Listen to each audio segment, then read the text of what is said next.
ایک یہ کہتے ہیں کہ کیا زکوٰۃ کا پیسہ غیر مسلم بچوں کی اسکول فیس میں دیا جا سکتا ہے؟ دیکھیں، غیر مسلم کیا مسلمان بچوں کی اسکول فیس میں نہیں دیا جا سکتا۔ زکوٰۃ کے اپنے مصارف ہوتے ہیں۔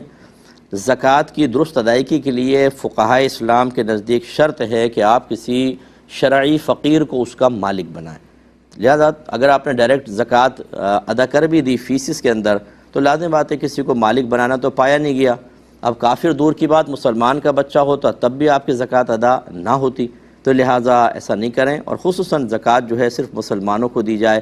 نبی کریم صلی اللہ علیہ وسلم نے حضرت معاذ بن جبل رضی اللہ تعالی عنہ کو جب یمن کا حاکم بنا کر بھیجا تو آپ نے تلقین فرمائی کہ تم وہاں کے امیروں سے زکوٰۃ کو وصول کرنا اور ان کے غریبوں میں تقسیم کر دینا، یعنی مسلمانوں سے زکوٰۃ لے کر مسلمانوں میں تقسیم کرنا۔ تو یہ صدقات واجبہ مسلمان کو ہی دیجیے، غیر مسلم کو نہیں دینے چاہیے۔